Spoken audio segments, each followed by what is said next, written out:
What up, bitches? Back at it again with another episode of the motherfucking CJ Bronson podcast. Today is Saturday, June 25th, 2022, and I'm here. I'm in the heat. It's 90 degrees in the car, in Jersey, whatever. I got to make this money.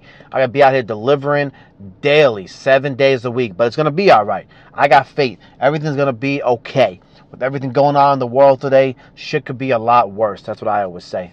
I'm very grateful to have this opportunity to talk to y'all, have this opportunity to make this money. And, it is what it is. Slowly but surely, I'm going to develop some kind of system, some kind of rhythm where, all this work I'm putting in pays off. And I'm confident in that. I have to be. I have to believe in that. I got to stay confident. Because otherwise, it's just, debilitating if I just think negative. It doesn't really help at all. But, with everything going on, again, there's a lot of protests, a lot of everything I predicted that would happen is starting to come true, unfortunately, not to my benefit. I said that depending upon how this case goes, Roe v. Wade, how that goes, it's going to cause upsets. And it did. It was overturned, so now there's protests, now there's riots in the streets. I think D.C. has it, New York has it, and L.A. is going off, which I don't understand, because in my opinion, I thought California was legal. I don't know why they are, because it's down to the states now. Like I said, what happened? It's going to go down to the states, and the states can make that determination. From my understanding, California, it's legal to have an abortion, so I don't understand why they're protesting over there, but, I don't want to talk about that. What I want to talk about is this crazy story. This article, dude, I found, man, let me tell you. Believe it what you want to believe.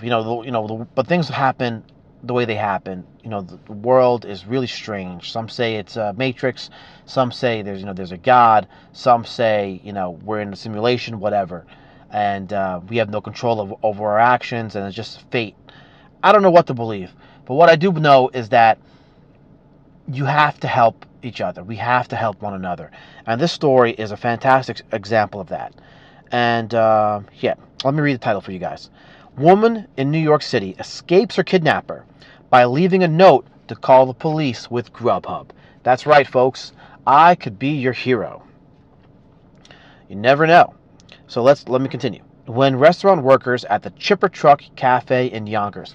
Shout out to the Chipper Truck Cafe in Yonkers. Y'all are amazing. So the Chipper Truck Cafe in Yonkers, New York, they received a Grubhub order at around 6 a.m. in the morning. On June 19th, they noticed an alarming additional request from the customer to, quote, please call the police. They did. But let me, this is kind of, let me give you the exact time and detail. This other article does it better.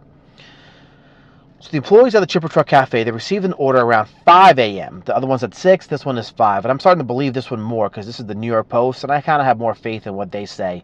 Unfortunately, that's just media. You really can't take everything, word for word. But around 5 a.m. Sunday morning for an Irish breakfast sandwich and a cheeseburger with a special note that said, please call police. His going to call me when you delivered. Come with the cones. Please don't make it obvious. Now, I'm not reading that. I don't have special needs or anything like that. That's just the way she wrote it. I'm assuming she didn't have much time and she was just scrambling to write it. But that's what it said. Quote, please call police. His going to call me when you delivered. Come with the cones. Please don't make it obvious. Despite the slightly jumbled message, employees jumped into action. Yes, call the police. People normally put notes, and I know, delivering all the time, the notes are basically, leave at the door, don't ring the doorbell, no contact, do not call, keep noise down, leave at the garage, do not knock, do not ring the doorbell. Notes like this. Some people even go nuts. Ask for extra soda, ask for extra ketchup, extra sauce. No. I'm not doing that. You put that in the delivery notes. I already picked up your food. I'm not going back in and asking for extra sauce. And usually extra means you got to pay extra. It's 2022. Ain't nobody doing nothing for free these days, unfortunately. You got to pay these restaurants the extra for their sauce. And that gets me a little irritated because a lot of people don't understand that. They think if they say, can I get extra cheese, that, me as the driver, I'm gonna go in there and be like, they want extra cheese, throw some extra cheese on there, or they want some extra. They don't want no pickles. I ain't making your food. I'm bringing it from point A to point B. You point B. Don't be a bitch. Don't be a bitch. Put it in your order when you order it. If it's not in your order, that's not my fault. I'm just the messenger. Don't kill the messenger. Anyway, so the message came in and the girls read it and they called my husband to see what they should do. Owner Alice Bermejo told the television station. He told them, let's call the police. We can't take any risk or chance. Perfect response.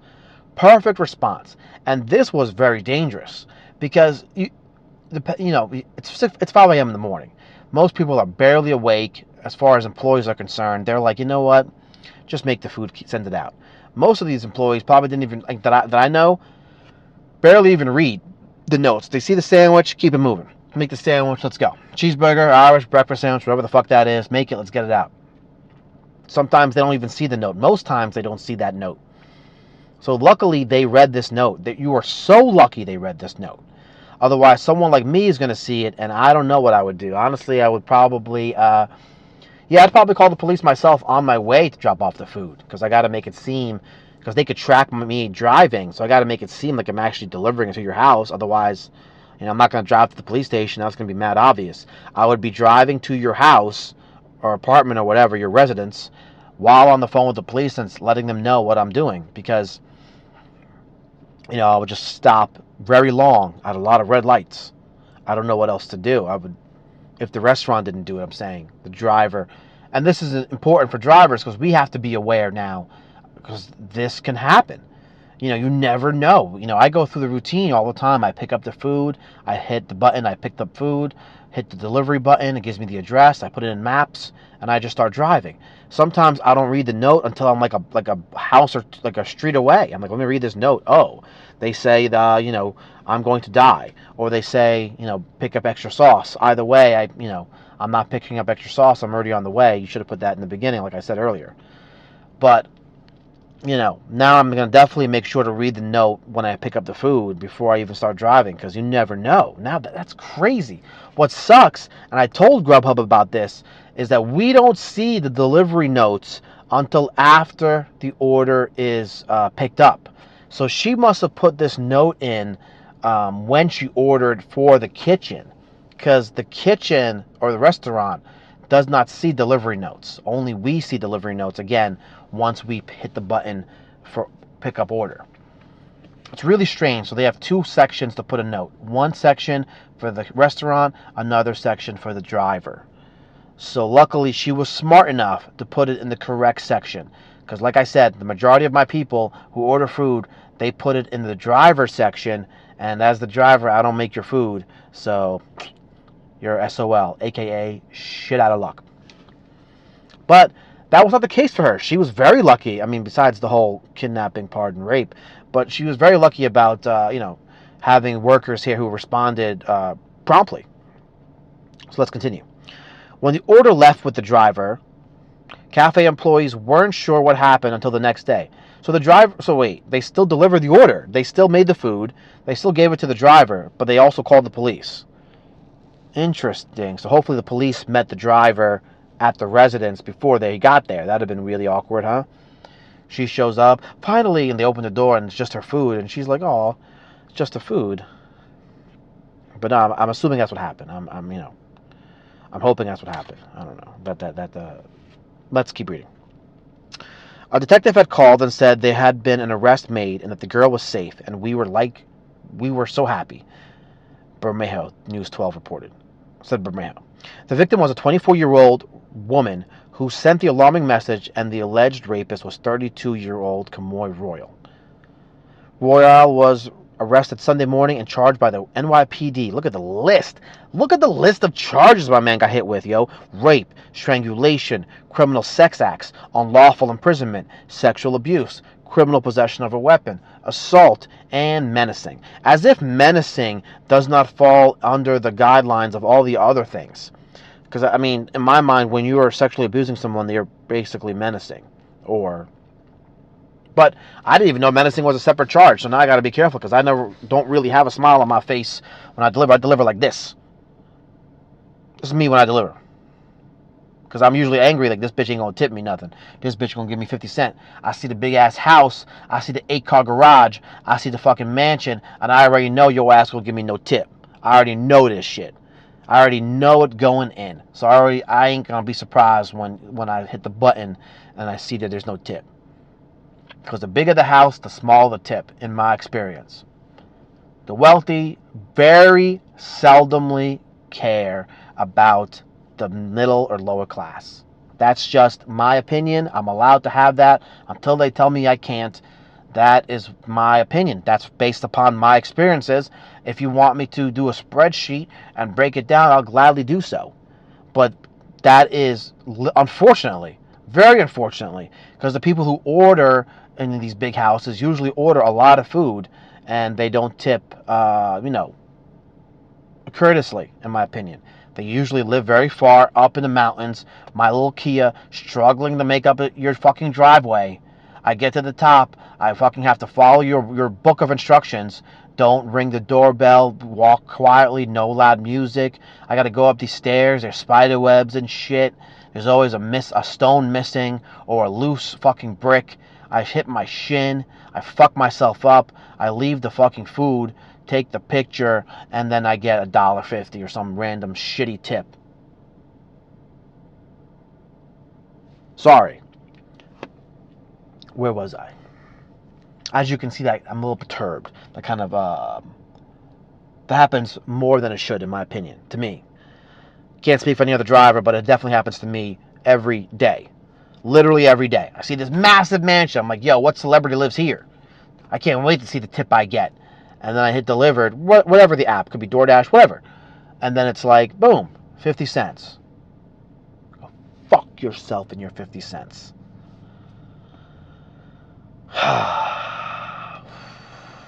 Sorry. Look at this. Royal was also charged Sunday from an earlier incident on June 15th with attempted rape, sexual abuse, and assault on a 26-year-old woman. So he went from 26-year-old down to 24-year-old. Man, what's wrong with these people, man? Where are you meeting these dudes at? Where are you meeting these men who, like, I want to know. Like, is there like a psycho Tinder or something? Is that like a category on there? Do you just go to like, I don't know. Maybe he just pretended to be a normal dude. Maybe there's no photo here, so I don't know what he looks like. I don't know what his background is. They don't really go into detail of what he does for a living. Besides this menacing shit. But, man, what a story. Look at this. The Grubhub, who heard about the incident, gave them a financial reward. They gave the cafe $5,000 to invest in their business as a way of recognizing them for their quick thinking. Good for Grubhub and good for this restaurant. In a statement, they said, every time we see a simple but extraordinary act like this, we are amazed by how our partners positively impact their communities. However, they decide to use the money. We hope it helps the restaurant and reminds us that it reminds all of their customers of what amazing people they are. Good. That's great. Bayo says that the money is an added bonus as her restaurant has been struggling during the pandemic. We all have been struggling. We're very grateful for them. Well, I can't say we all have, the majority of us. Because as everyone knows, the pandemic has been tough on everybody. Well, I guess she could say it. That's a quote. I didn't say it. She said it. At the end of the day, she's simply grateful that she could help the woman and maybe even save her life. And she did. It's insane, she told CBS. You never think you're going to be the person to do that or that the situation is going to happen to you. Yeah, it's fucking insane. It's insane. It's insane. Royale gave her the phone back when she asked to order the food, and the woman used the additional request field in the Grubhub to ask for help when she placed an order with the Chipper Truck Cafe. Wow. Well, at least it was a happy ending, right? At least she was, besides the strangulation, the rape part and all that, that's horrible. But at least this guy's off the street, because apparently he tried to do it before, And he would have continued to do this because he was getting away with it. What his plans were after the sandwich is beyond me. I'm sure, if you're going to that rape, strangulation, sex act, menacing, assault, possession of a weapon, I'm pretty sure it's not going to be a happy ending in his mind. I'm sure he was going to, do bad things and continue to do bad things to other people. So I'm very impressed. I'm very amazed that this restaurant responded the way they did. And it makes me think, now I have to really look at that note. A lot of times it prints out on the receipt too for the restaurant. So I got to look at that. And I'm going to look at the delivery directions. A lot of delivery directions usually only show up when you pick up the food. Like, as a driver, I guess for security purposes, we don't know where we're delivering the food to until we pick up the food. We have an idea, general direction. They tell us it's going to be over there, but we don't have a physical address. We don't know if it's 22 Main Street, for example. We have no clue. We know it's on Main Street. So, but when we pick up the food, we hit deliver. We hit pick up, deliver. And then it gives us the address field, and it gives us the delivery directions, where sometimes people are nice enough to put yellow house with red door. Look for, gray pickup truck in the driveway. They'll put like a nice little note. But some fucking morons put, please, no ketchup. I am allergic to ketchup. Like, bitch, motherfucker, I just deliver the food. I don't make the food. And then they give me a whole text back and forth about how, there's ketchup on their food. And I'm like, why didn't you tell the restaurant who makes the food? I did. No, you put it in the delivery directions, fool. You didn't put it in the additional information like this smart young woman did. Because that's the ones who make the food. That's the ones who are going to do that for you. Don't get mad at me. Don't get mad at me and then have the nerve to give me a 50-cent tip and still be mad that I didn't get you extra sauce. I didn't get you the extra ketchup you asked for. You didn't even tip appropriately, but you want me to go above and beyond service for you. Who the hell don't got ketchup in their house?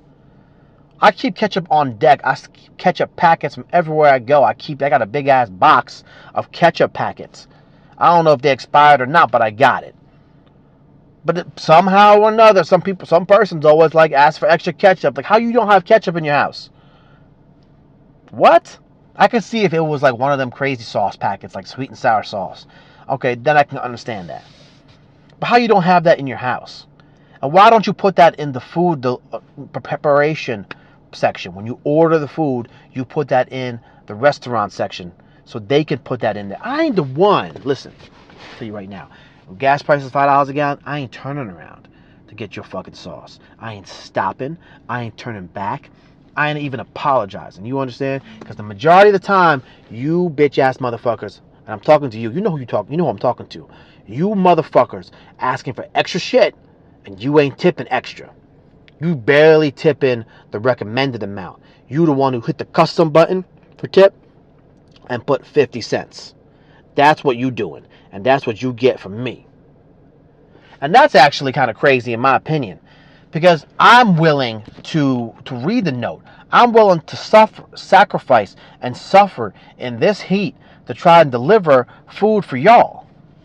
And how do you repay me? Literally, how do you appreciate that? By giving me some shitty ass tip and probably a low review.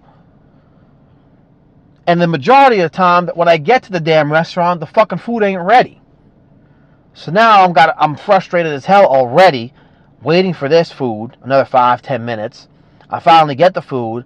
I go to drop it off at your house, and your ass can't even fucking say thank you, number one, or tip, number two.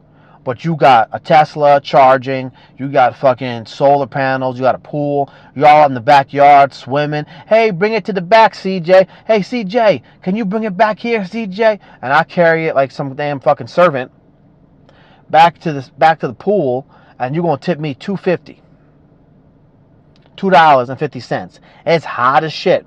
I got my car running while I'm walking to your backyard, your dog jumping on me, humping my leg and shit. That should charge extra for that. This leg ain't free. Your dog got off on me. You're all drunk and happy. You got your food, and I get $2.50. Yo, fuck you, motherfuckers. You know who you are. You know who you are, and we know who you are. So what I do, to be honest with you, when I see motherfuckers like that shit, I don't even expect a tip, because I've learned it's better to not even. It sounds negative as fuck. I know. I don't try to be negative. I don't. I'm a realist. I try to keep it real. So when I get to your mansion and I see that you have 3-car garage, I see I gotta drive up a hill. I see your driveway got stones on it and shit. In my mind, I'm already expecting some shit tip. I'm like, this gonna be a shitty tip, CJ. Don't get all upset when the tip is shit. Because this way, when the tip is good, I'm like, oh shit, the tip was good. He gave me $3 instead of the $2.50 that I thought he was gonna give me. That's the way it is, man. What you want me to say? I keep it 100. You guys know. What the fuck? But I'm kind of getting off topic here. The point of the story is we gotta help each other out. We gotta help each other out. 'Cause clearly, this dude had neighbors. Now, why the hell the neighbors didn't hear this lady getting strangled or screaming or whatever the hell was happening, raping, whatever? Why the hell the neighbors didn't do nothing? I don't know. I'm assuming they didn't go into much detail. Hopefully they do. I think he had a court date. It was yesterday, and he was being held on bail. But I haven't heard back from that yet. I'm still looking into it. Obviously, the news has been a little slow with the information of everything since the protesting has been going on from the case for the abortion. But yeah, I haven't heard an update. But what drives me crazy is that as a neighbor, you got to be aware of your other neighbors. We got to help your neighbor. You got to help each other out. Who's gonna help us? You can't always count on restaurants and Grubhub drivers and to help you. We got to help each other out, because that's the only way we're going to survive in this country, in this world. Because unfortunately, it looks like the government don't give a damn. Not that we shouldn't be counting on them too anyway. They're supposed to be working for us, but as you can see, they have their own special interests in mind. They're more concerned with themselves and making themselves wealthy. Well, we should be concerned with ourselves by helping each other out. We should try to lift up each other instead of try to push each other down, whatever your political or religious or beliefs are.